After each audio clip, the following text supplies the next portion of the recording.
Now the story goes that Subaru almost bailed on Toyota in their partnership to make this car. Apparently Subi thought it was kinda not them to make anything that's front engine and rear wheel drive. It's been a long time for them. Luckily they thought about it and thought better, because the result is one of the great, affordable, honest sports cars of the last 45 years. Let's drive the 2013 Subaru BRZ and check the tech.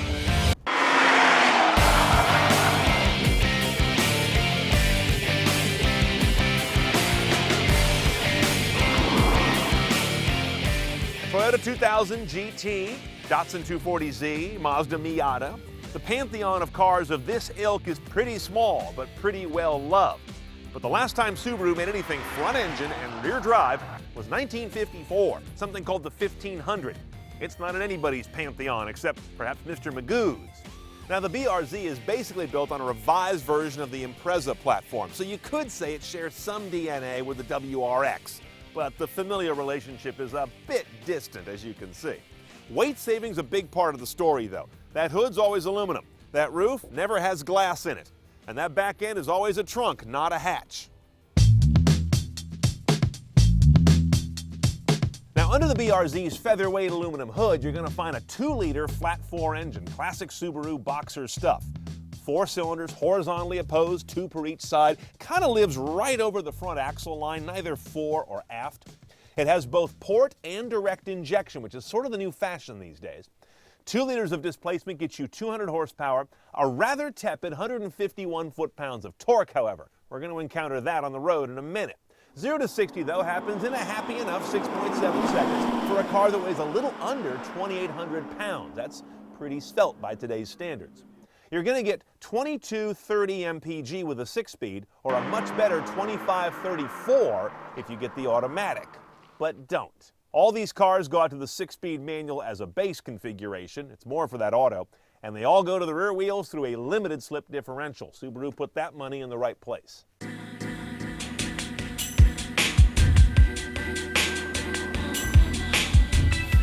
This head unit with navigation is standard, so I applaud Subaru for throwing that in, basically. But it's not much to write home about. The interface is just okay. There's also voice command, but They also squandered the opportunity to give this car a rear camera. Here's the screen, but a rear cam's not even available.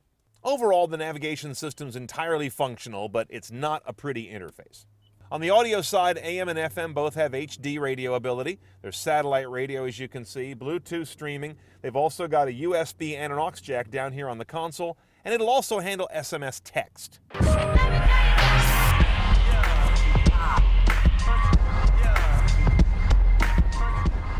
Now, the first thing you notice about the BRZ is it's got this little flat spot, which we've seen before in some of the Edmunds charts on the dyno. And it doesn't have a lot of torque to begin with, as I pointed out. 150-something foot-pounds is not prodigious. But it loves to rev the way a Honda S2000 used to. And the balance is nice. You can kick the rear end out easily. If you look down here, I've got this stability-controlled sport profile. It keeps you a little bit out of trouble, but it lets you hang the button rather flashily when you really want to. I like to kill it all the way, which I can't do, but it's a lot of fun anyway. You need to keep this guy on cam. More or less 4,000 and above keeps you in the power band, the way it feels to me. Very light car, not just in the numbers, but it's really light in the way it feels. Not every light car feels light, this one does. And it's quite responsive when you want to get a snap. Like here we're doing a 888 on our track, and you can kick this thing around and around, pretty much won't bite you in the ass, unless you get real stupid, which I've been known to do. The rigidity of this car is one of the things that sets it apart from some of the other vehicles of this type that are open tops. There's just no two ways about having a car that's got a good top on it to keep things really firm and rigid. And I'm not a huge fan of the note of Subaru motors usually, but this one sounds great. And it revs real freely, and it's a happy little engine. Hello, Betty.